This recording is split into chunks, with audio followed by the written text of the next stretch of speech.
Minsan sinabi ni Marcus Aurelius na may kapangyarihan ka sa iyong isipan, hindi sa mga panlabas na pangyayari. Kapag naunawaan mo ito, matatagpuan mo ang tunay na lakas.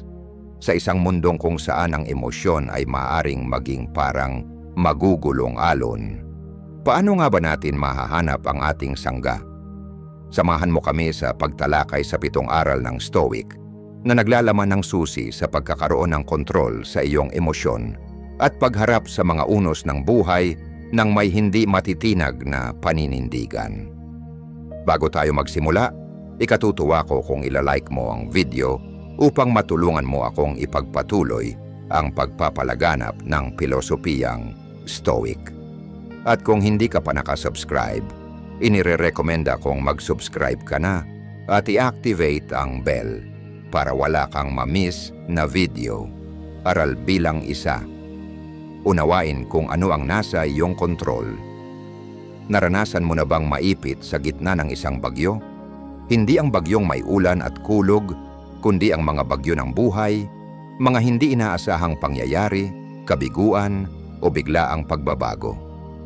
May aral ang mga Stoic, mga pilosopong mula sa sinaunang Gresya at Roma, na parang isang sangga sa gitna ng mga bagyong ito, ang dichotomy of control o ang pagkakaiba ng mga bagay na kaya nating kontrolin at ng mga hindi natin kayang kontrolin. Isipin mo ito, nagplano ka ng isang outdoor na kaganapan. Ginawa mo ang lahat ng paghahanda, pero biglang umulan. Hindi mo kontrolado ang panahon, gaano mo man kagustuhing ayusin ito. Pero ang reaksyon mo sa ulan, iyon ay nasa iyong kapangyarihan. Maaari kang malungkot, mainis, o pwede mong piliing mag-adjust, ilipat ang event sa loob ng bahay, o tingnan ang ulan bilang isang preskong pagbabago. Si Epictetus, isang Stoic philosopher na ipinanganak bilang alipin at naging isa sa mga pinakamaimpluwensyang pilosopo ng kanyang panahon, ay nagsabi ng simple pero malalim. May mga bagay na nasa ating kontrol at may mga bagay na wala. Parang simple lang, hindi ba? Pero sa simpleng katotohanan ito ay nakapaloob ang isang malalim na karunungan na may kapangyarihang baguhin ang ating buhay. Araw-araw humaharap tayo sa napakaraming sitwasyon. May mga bagay tayong kayang impluwensyahan, tulad ng ating pang-araw-araw na gawain, ang mga librong binabasa natin, o ang mga taong pinipili nating samahan.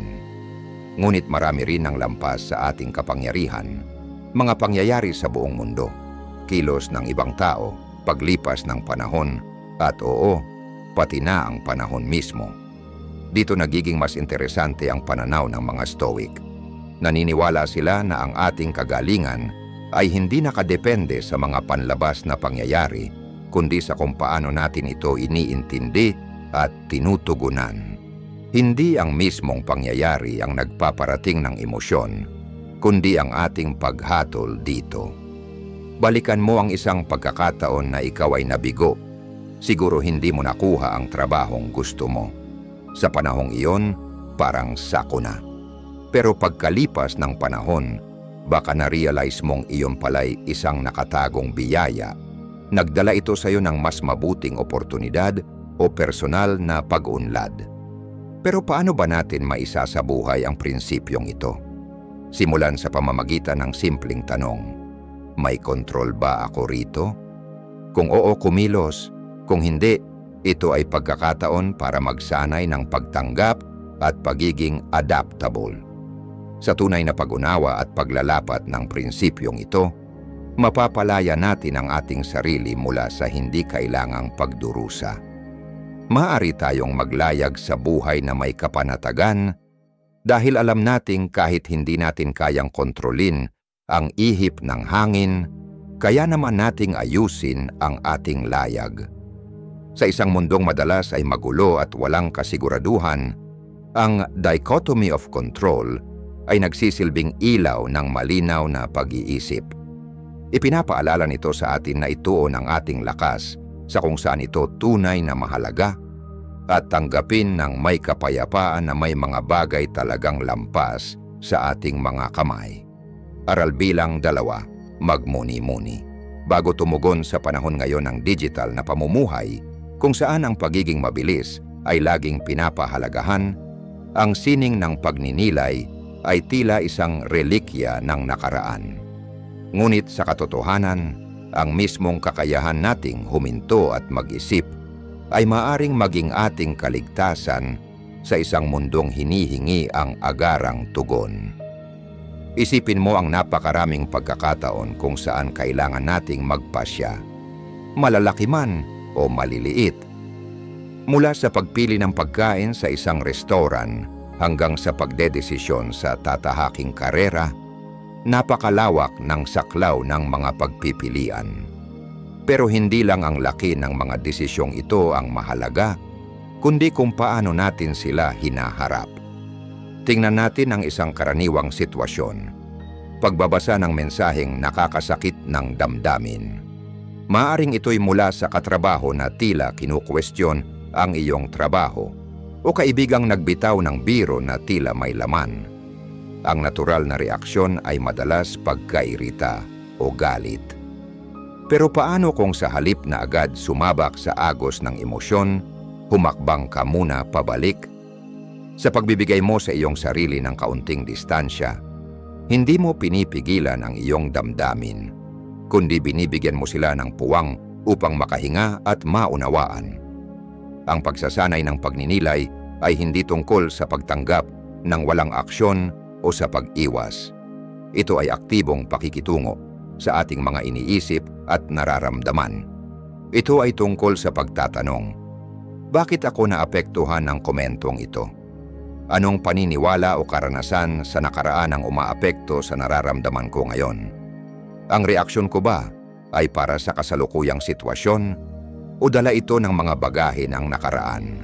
Higit pa rito, ang pagninilay bago tumugon ay isang kasangkapan para sa empatya. Sa pagbibigay natin ng oras sa ating sarili, nabibigyan din natin ng pagkakataong isaalang-alang ang pananaw ng iba. Baka ang katrabahong iyon ay may mabigat na araw lang, o baka hindi batida ng kaibigan mo ang bigat ng kanilang sinabi. Sa pamamagitan ng pagninilay, binubuksan natin ang pintuan ng pag-unawa, hindi lamang para sa sarili, kundi pati na rin para sa mga tao sa paligid natin. Sa mga relasyon, ang ganitong kasanayan ay maaring maging haligi ng pag-unlad. Ilang hindi pagkakaunawaan ba ang maiiwasan kung naglaan tayo ng panahon bago tumugon?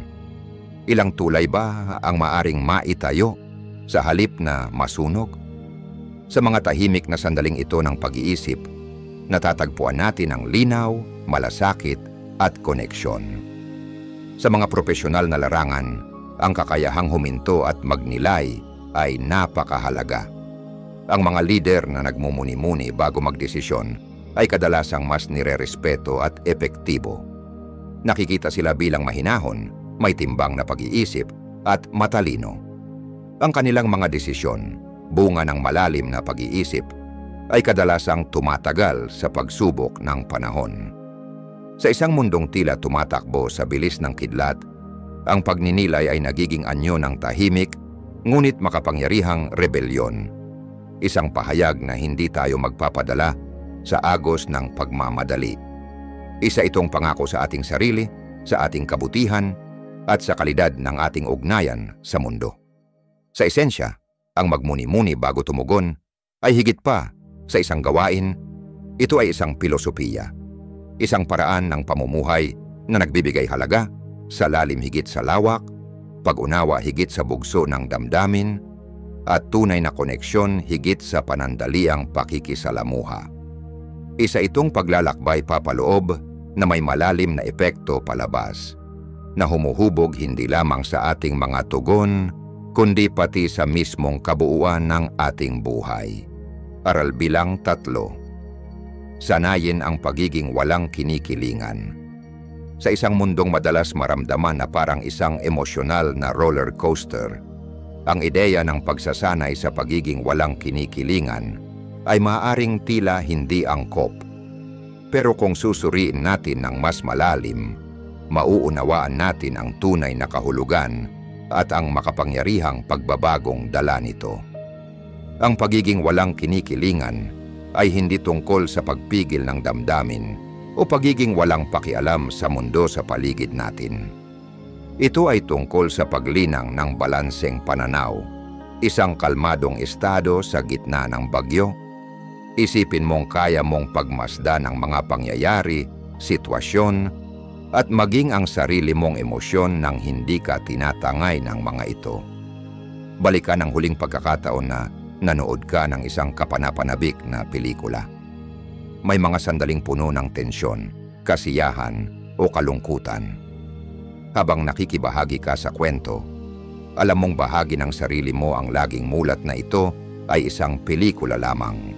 Hindi mo sinugod para tulungan ang bida o aliwin ang umiiyak na karakter. Pinanood mo, naramdaman mo, pero nanatili ka sa iyong upuan.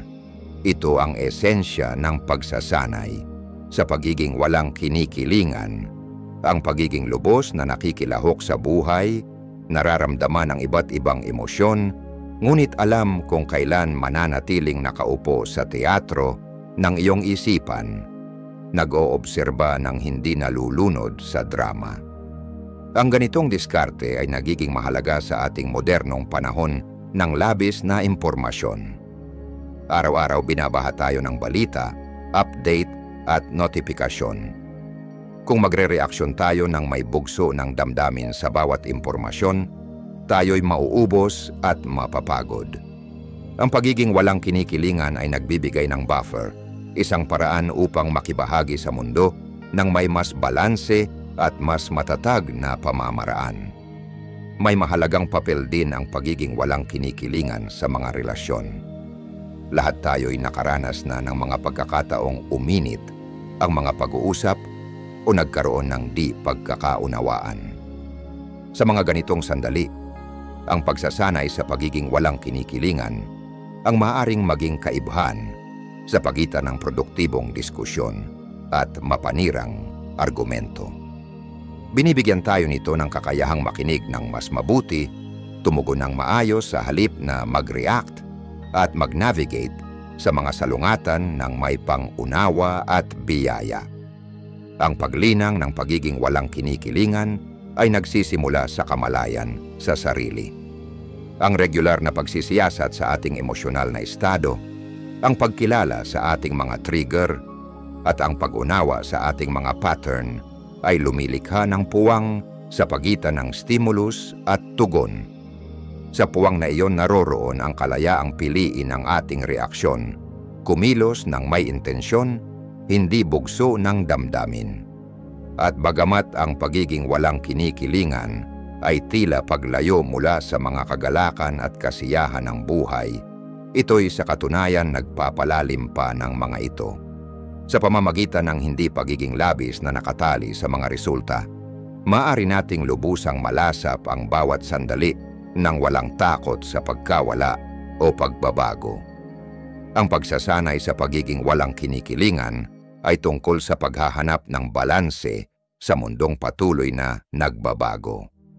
Isa itong kompas na nagtuturo patungo sa panloob na kapayapaan. Ginagabayan tayo sa iba't ibang landas ng buhay ng may biyaya. Sa pamamagitan ng pagyakap sa ganitong kasanayan, hindi lamang natin pinayayaman ang ating sariling buhay, kundi nagdadala rin tayo ng kalmado at linaw sa mga tao sa paligid natin. Aral bilang 4, tanungin ang sarili. Mahalaga pa ba ito pagkalipas ng 5 taon? Ang buhay ay puno ng mga sandaling sinusubok ang ating pasensya, tibay ng loob at pananaw. Mula sa maliliit na abala gaya ng natapong kape hanggang sa mas malalaking hamon, gaya ng hindi pagkakaunawaan sa mga mahal sa buhay, araw-araw tayong hinaharap sa mga sitwasyong pumupukaw ng iba't ibang emosyon.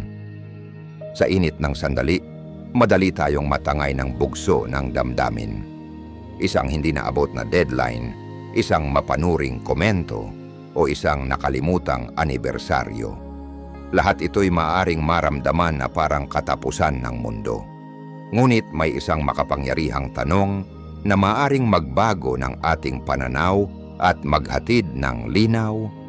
Mahalaga pa ba ito pagkalipas ng 5 taon? Ang simpleng tanong na ito ay nagsisilbing isang mental time machine. Isang paraang iniisip natin ang hinaharap upang mabalikan ang kasalukuyan ng may mas malinaw na paningin. Sa ganitong paraan, ang matinding pagtatalo o ang nakaligtaang oportunidad ay biglang nagiging mas maliit, mas maunawaan. Karamihan sa mga bagay na inaalala natin ngayon ay magiging mga pahinang halos di na maalala sa kabuuang kwento ng ating buhay. Isipin mo ang mga hamon at alalahanin mo 5 taon na ang nakalipas. Ilang sa mga iyon ang may saysay pa rin ngayon. Ilan ang natabunan na ng mga bagong karanasan, aral at alaala. Ang ganitong pagkakaunawa ay maaaring maging mapagpakumbaba at mapagbalaya. Kapag regular nating ginagamit ang tanong na ito bilang gabay, natutulungan tayong ayusin ang ating mga prioridad. Natututo tayong paghiwalayin ang mga pansamantalang abala sa mga bagay na may pangmatagalang epekto. Halimbawa, kahit gaano pa kasama ang isang araw sa trabaho, sa mas malawak na konteksto ng isang karerang tumatagal ng dekada, isa lang itong pahina. Ang ganitong pananaw ay nagpapalakas ng ating katatagan. Kapag hinaharap natin ang mga pagsubok, ang paalalang ito tungkol sa mas malaking larawan ay nakatutulong upang mapawi ang ating pagkabalisa at mapaunlad ang ating kakayahan sa paglutas ng problema. Sa halip na malugmok, natututo tayong magplano, mag-adjust at magpatuloy. Alam nating madalas ay hatid ng panahon ang kasagutan at linaw. Ngunit hindi lang ito tungkol sa pagbawas ng ating mga alalahanin. Hinihikayat din tayo ng tanong na ito na ituon ang atensyon sa mga bagay na tunay na mahalaga. Kung nais natin ang mga aksyon at pasyang may pangmatagalang halaga, dapat tayong mamuhunan sa mga relasyon, personal na pag-unlad at mga karanasang tumatagal sa pagsubok ng panahon. Sa isang mundong labis na nakatutok sa ngayon, ang tanong na mahalaga pa ba ito pagkalipas ng 5 taon ay nagsisilbing gabay tungo sa isang buhay na may layunin, malinaw na pananaw at panloob na kapayapaan. Sa regular na pagbabalik sa tanong na ito, matutulungan tayong harapin ang taas at baba ng buhay ng may biyaya at masigurong ang ating enerhiya at atensyon ay inilalaan sa mga bagay na tunay na may halaga. Aral bilang 5, panatilihin ang isang stoic na tala-arawan. Ang pagsulat sa tala-arawan ay kinilala na sa iba't ibang kultura at panahon, hindi lamang bilang tala ng mga pangyayari, kundi bilang kasangkapan ng pagmumuni-muni, personal na pag-unlad at paglinaw ng isip. Para sa mga stoic na nagbibigay din sa self-awareness at pagpapaunlad ng sarili, ang ganitong gawain ay mahalaga at likas na bahagi ng kanilang buhay. Ang isang stoic journal ay hindi simpleng talaan ng mga nangyari sa araw-araw. Isa itong espasyo ng pagninilay, isang tahimik na pakikipag-usap sa sarili, kung saan sinusuri ang damdamin, desisyon at mga naging tugon sa araw-araw. Dito nagtatagpo ang panlabas na mundo at ang panloob na kaisipan, kung saan ang mga kaganapan ay hinahambing sa ating mga pinahahalagahan at paniniwala. Isipin mong tinatapos mo ang araw sa pamamagitan ng hindi lang basta pagsasalaysay ng mga nangyari, kundi pagsusuri kung paanong tumugon ka sa mga ito. Bakit ka naapektuhan ng isang partikular na komento? Ano ang naging dahilan ng biglaang tuwa mo sa isang karaniwang gawain? Sa pamamagitan ng pagsuri sa mga ganitong karanasan, mas nauunawaan natin ang mga padron ng ating isipan, ang mga bagay na nagpapabago sa ating damdamin, ang mga halaga na gumagabay sa ating mga desisyon, at ang mga gawi na unti-unting humuhubog sa ating araw-araw. Si Marcus Aurelius, ang Romanong emperador at pilosopong Stoic, ay nagpapanatili ng sariling talaarawan na ngayon ay kilala bilang meditations. Hindi ito isinulat para sa publikasyon, kundi bilang isang personal na pag-uusap, isang paraan upang paalalahanan ang sarili ng mga prinsipyong Stoic at harapin ang mga hamon ng kanyang buhay ng may karunungan. Sa kanyang mga sulat, makikita natin ang isang taong nakikipagbuno sa kanyang responsibilidad, sa kanyang damdamin, at sa kanyang lugar sa universo. Ngunit hindi mo kailangang maging emperador upang makinabang mula sa isang Stoic journal. Sa modernong pamumuhay na puno ng tukso, ingay, at tuloy-tuloy na daloy ng impormasyon, ang pagbibigay ng oras para sa pagninilay ay lalo pang nagiging mahalaga. Ang araw-araw na pagsusulat ay maaring maging isang ritual ng pagbabalik sa sarili. Isang sandaling nagbibigay ng linaw sa gitna ng kaguluhan. Sa paglipas ng panahon, ang gawaing ito ay maaring magbunga ng malalim na kaalaman sa sarili. Maaring mapansin mong paulit-ulit kang na-stress sa parehong uri ng sitwasyon. Nahudyat upang harapin ito o baguhin ang pananaw mo. Maaring matuklasan mong ang simpleng mga gawain gaya ng pasasalamat o mindfulness ay lubos na nagpapabuti ng iyong pananaw at damdamin. Ang mga pattern na ito ay maaaring magsilbing mapa patungo sa patuloy na pag-uunlad. Bukod sa mga natutunan, ang Stoic Journal ay nagpapalakas din ng pananagutan. Sa pamamagitan ng araw-araw na pagninilay, hinahamon natin ang sarili na panagutan ng ating mga tugon at pasya. Hindi na madaling palampasin ang mga pagkakamaling paulit-ulit o balewalain ang mga paglihis sa tamang landas. Sa halip, hinihikayat tayo nitong matuto, magbago, at umunlad.